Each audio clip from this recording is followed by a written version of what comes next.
सियासत एक्सप्रेस को पेश करने में ताउन किया है elite spine and pain management centre.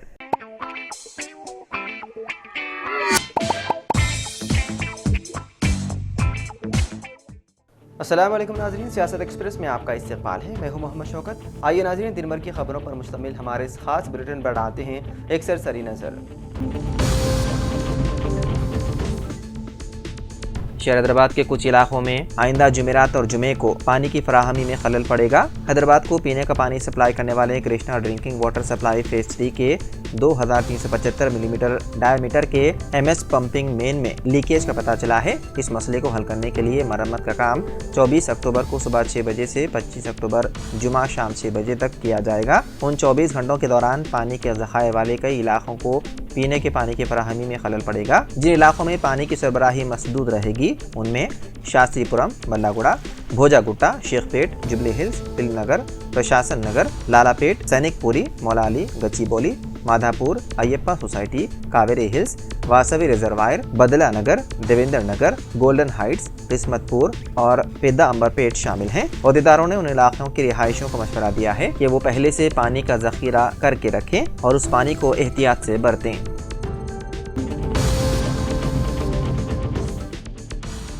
Hydra के जरिए किए गए हालिया इन्हिदाम से मुतासिर होने वाले बेघर अफराद ने वज़ीर आला रविंद्र रेड्डी और हाइड्रा की तरफ से दी गई यकीन दहानियों पर अपने गुस्से और मायूसी का इजहार किया और कहा कि जायज़ इजाज़तनामों वाली जायदादों को मुनहदिम नहीं किए जाने का वज़ीर आला और हाइड्रा की जानिब से यकीन दहानी कराई गई। उनका कहना था कि मुनासिब दस्तावेज़ात रखने के बावजूद बहुत से लोग अपने घर खो चुके हैं। अब हम रियासती हुकूमत से जवाब तलब करते हैं। एरला चेरू और सुनम चेरू की रिहायशी जिनके नए तामीरशुदा मकानात गिराए गए थे, इंसाफ के लिए हुकूमत से सवाल कर रहे हैं। वो जानना चाहते हैं कि उनके नुकसानात की तलाफी कौन करेगा और क्या हाइड्रा उनके घरों को मस्मार करने का जवाब पेश करेगा। उन्होंने कहा कि हमारे कानूनी दस्तावेजात के बावजूद हमारे घर गिराए गए जिससे हम बेघर हो गए। अब वज़ीर आला और हाइड्रा अवाम को यकीन दिलाते हैं कि जायज़ परमिट वाले घर महफूज रहेंगे, लेकिन हमारा क्या होगा? हमने जिस तबाही का सामना किया है उसकी जिम्मेदारी कौन लेगा?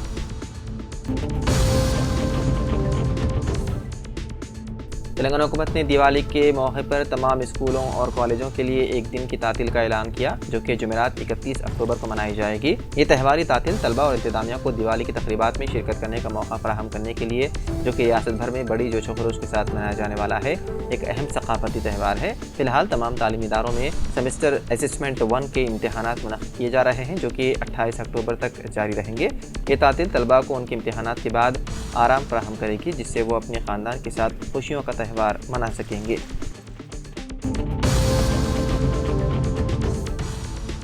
तेलंगाना के वज़रा ने जनूबी कोरिया के दारुल-हुकूमत सियोल में दूसरे दिन भी दौरा किया। वज़रा और हुकाम के ग्रुप ने जनूबी कोरिया में दरियाए हॉर्न की बहाली के अहम मंसूबों का जायजा लिया। ये दरिया सियोल में पानी की फराहमी, माहौलियात और मईशत के लिए अहम जरिया बन गई है। जनूबी कोरिया की हुकूमत ने आलूदा दरियाए हॉर्न को साफ करके बहाल कर दिया। वज़रा श्रीनिवास रेड्डी, पूनम प्रभाकर, वज़ीर आला तेलंगाना के मुशीर वेम नरेंद्र रेड्डी, महकमे म्यूनिसिपल एडमिनिस्ट्रेशन और GHMC के अहदेदारों ने इस दरिया का मुआयना किया। एंटी करप्शन ब्यूरो के अहदेदारों ने रंगारेड्डी जिले के एडिशनल कलेक्टर लैंड रेवेन्यू के खिलाफ आमदनी से जायद गैर मुतनासिब असासे रखने का मुकदमा दर्ज किया। इस केस के बाद ACB ने M Venkata Bhopal Reddy, additional collector और उनके रिश्तेदारों के घरों की तलाशी ली और उनके नाम पर रजिस्टर्ड 5,05,71,676 रुपए और उनके रिश्तेदारों और बेनामी बरामद हुए। ACB के अहदेदारों ने कहा कि ACB ने जिन जायदादों की निशानदही की है उनकी असल मार्केट वैल्यू ओपन मार्केट में कहीं ज्यादा है। वक्फ बोर्ड बिल में तरामीम पर बातचीत के लिए मुनक़्क़िदा मुश्तरका पार्लिमानी कमेटी का इजलास मंगल को हंगामा खेज रहा, जिसमें तृणमूल कांग्रेस के रुकन पार्लियामेंट कल्याण बनर्जी ने एक शीशे की बोतल तोड़ दी और अपना हाथ जख्मी कर लिया। ये वाक़या उस वक्त पेश आया जब बनर्जी BJP के MP और साबिक़ कलकत्ता हाईकोर्ट के जज अभिषेक गंगोपाध्याय के साथ लफ्जी जंग कर रहे थे। अपने जोशीले अंदाज के लिए मशहूर बनर्जी ने अपने ख्यालात का इजहार करते हुए शीशे को मेज पर मारा, जिसके नतीजे में उनके दाएं उंगली के अंगूठे पर चोट आई। उन्हें पार्लियामेंट के तिब्बी मरकज़ में इब्तिदाई तिब्बी इमदाद फराहम की गई और उन्हें आम आदमी पार्टी के रुकन पार्लियामेंट संजय सिंह और MIM के सदर असदुद्दीन ओवैसी ने बाहर ले आए।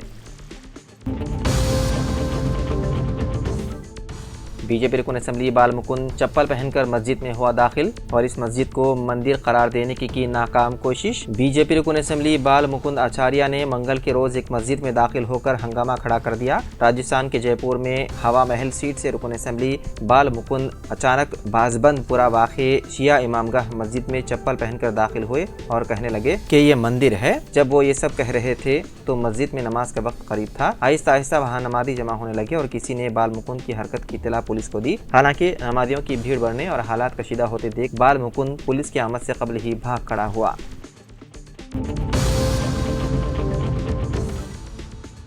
मंगल की सुबह तकरीबन 7 बजे महाराष्ट्र के हिंगोली जिले के वसमत और कलमनोरी तालुका के काहीगोना में हल्के ज़लज़ले के झटके महसूस किए गए। ज़लज़ले की शिद्दत रेक्टर स्केल पर 3.8 रिकॉर्ड की गई और इसका मरकज नांदेड़ जिले में था। ये मालूमात डिजास्टर मैनेजमेंट ऑर्गेनाइजेशन ने दी। ज़लज़ले के झटकों से मुकामी शहरी शदीद परेशानी में मुब्तला हैं।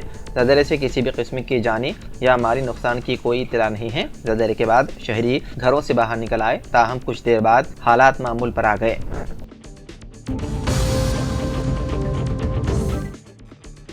मशहूर नजूमी प्रशांत किनी ने पेशन गोई की है कि साबिक वज़ीर आला केसीआर फिर एक बार वज़ीर आला बनेंगे। साल 2028 में असम्बली इंतखाबात में बीआरएस को कामयाबी हासिल होगी और केसीआर एक बार फिर तेलंगाना के वज़ीर आला बनेंगे। प्रशांत किनी, जिन्होंने बांग्लादेश की वज़ीर आज़म शेख हसीना वाजिद के जवाल की पेशन गोई की थी और कहा था कि शेख हसीना वाजिद को मुस्तक़बिल में कातिलाना हमले का सामना करना पड़ सकता है, ने कहा कि बीआरएस के सदर केसीआर साल 2028 के असेंबली इंतखाबात में इक़्तिदार पर वापसी करेंगे। उन्होंने ये भी पेशन गोई की है कि केसीआर अक्टूबर साल 2026 में बीमार हो जाएंगे और जनवरी साल 2027 के बाद उनकी किस्मत बदल जाएगी। केसीआर उसके बाद से मई साल 2029 तक सियासत में सरगर्म हो जाएंगे।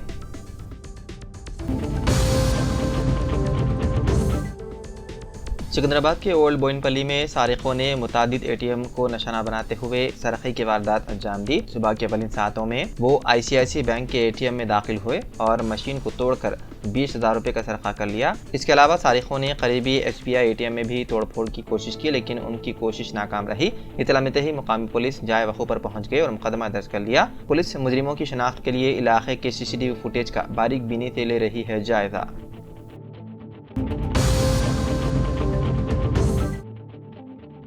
तेलंगाना के जगतियाल जिले में कांग्रेस के मुकामी लीडर का बेईमाना कत्ल कर दिया गया। जगतियाल रूरल मंडल के जाब्ता गांव से ताल्लुक रखने वाले साबिक एमपीटीसी मरुगंगा रेड्डी 58 साल को नामालूम अफराद ने बेदर्दी से कत्ल कर दिया। सुबह के वक्त जब गंगा रेड्डी गांव में मोटरसाइकिल पर जा रहे थे तो एक कार ने उन्हें पीछे से टक्कर मार दी, जिससे वो जमीन पर गिर पड़े। फिर हमलावरों ने उन पर चाकुओं से पैदर पे वार किए। गंगा रेड्डी के घर वाले उन्हें अस्पताल ले जा रहे थे मगर रास्ते में ही वो दम तोड़ गए। वाक़े की इत्तला मिलते ही एमएलसी जीवन रेड्डी फौरी तौर पर जगतियाल के सरकारी अस्पताल पहुंचे और गंगा रेड्डी की नाश का मुआयना किया। बाददा उन्होंने सड़क पर धरना दिया और कातिलों को गिरफ्तार करके सख्त सजा देने का किया मुतालिबा।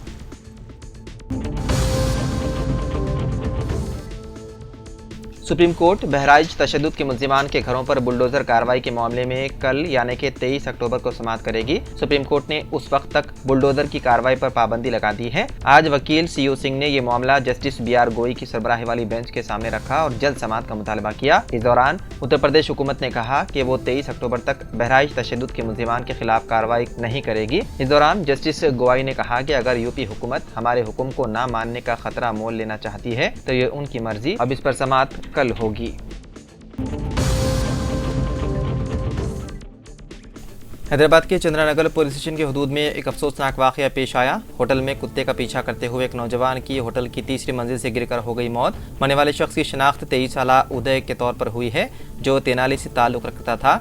उदय रामचंद्रपुरम के इलाके अशोक नगर में रहता था। वो अपने दोस्तों के साथ कल वीवी प्राइड होटल गया हुआ था। जब उदय तीसरी मंजिल की बालकनी में पहुंचा तो वहां उसने एक कुत्ते को देखा और उसका पीछा करने लगा। इसी दौरान नौजवान तवादुन खोकर खिड़की से नीचे गिर पड़ा और मौके पर ही फौत हो गया।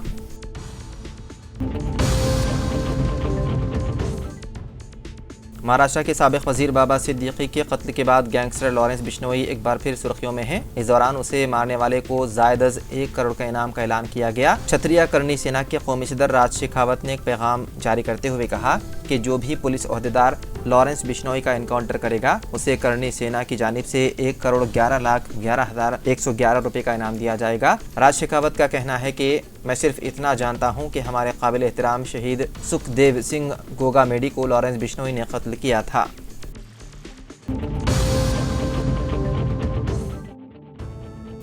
बीआरएस के वर्किंग सदर केटीआर ने मंगल के रोज तेलंगाना के वजीर कोंडा सुरेखा के खिलाफ 100 करोड़ रुपए का हतक इज्जत का मुकदमा दायर किया। वादे रहे कि कोंडा सुरेखा ने केटीआर को नागा चैतन्य और समंथा के तलाक की जिम्मेदार करार दिया था, जिसके बाद केटीआर ने उनके खिलाफ हतक इज्जत का मुकदमा दायर किया।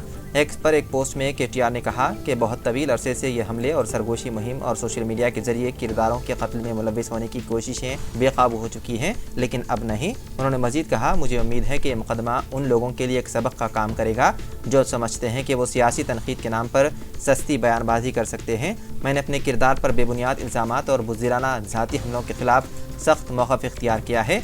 मैंने वज़ीर कोंडा सुरेखा के खिलाफ उनकी बदनीयती और सस्ते तबसरों के लिए 100 करोड़ रुपए का हतक इज्जत का मुकदमा दायर किया है।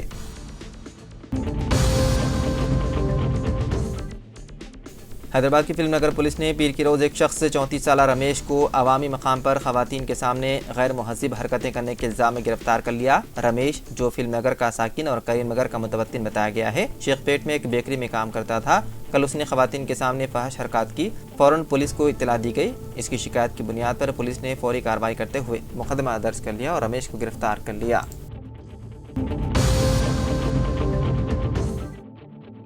ईडी ने आईएएस ओहदेदार उमय कुमार को बीआरएस दौरे हुकूमत में अरादी अलाटमेंट मामलात में मुबैना बेकायदगियों पर नोटिस जारी की है। अमोय कुमार को 22 या 23 अक्टूबर को तहकीकात के लिए रुजू होने की हिदायत दी गई। अमोय कुमार से इन्फोर्समेंट डायरेक्टोरेट के ओहदेदार पूछताछ करेंगे। आईएएस ओहदेदार फिलवक्त तेलंगाना के महकमे एनिमल हस्बेंड्री में सेक्रेटरी की हैसियत से खिदमात अंजाम दे रहे हैं। बीआरएस दौरे हुकूमत में वो मेरचल और दीगर अदला के कलेक्टर के ओहदे पर खिदमात अंजाम दे चुके हैं।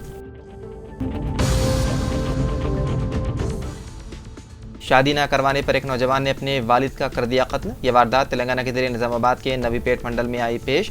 तफसीलात के मुताबिक अनंतगिरी का रहने वाला महिपाल अपनी शादी के लिए वालिद से इसरार कर रहा था, ताहम उसमें ताख़ीर पर उसने बरहमी के आलम में वालिद का गला घोंट कर कत्ल कर दिया और उसको तिब्बी मौत दाहे करने की कोशिश की। उसने रिश्तेदारों और मुकामी अफराद को वालिद की मौत की इत्तला दी, ताहम मुकामी अफराद की नाश पर जख्मों के निशानात पर शुबा हुआ, जिन्होंने इस बात की इत्तला पुलिस को दी, जिसके बाद पुलिस वहां पहुंची। पुलिस ने लाश को पोस्टमार्टम के लिए भेज दिया और एक मामला दर्ज करके तहकीकात शुरू कर दी। पूछताछ में मुलजिम महिपाल ने इतराफ़ जुर्म कर लिया। तो नाज़रीन, सियासत एक्सप्रेस में फिलहाल इतना ही। मजीद खबरों के लिए आप देखते रहिए सियासत टीवी। फिलहाल मुझे दें इजाज़त। खुदा हाफिज़।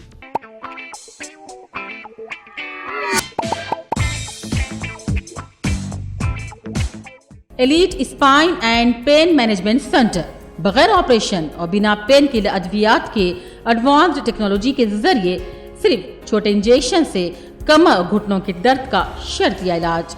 डॉक्टर प्रकाश गुड़ीपुड़ी और doctor Mohan Irva interventional pain physician जैसे तजुर्बेकार डॉक्टर्स 25,000 से भी ज्यादा मरीजों का कामयाब व इत्मीनान बख्श इलाज।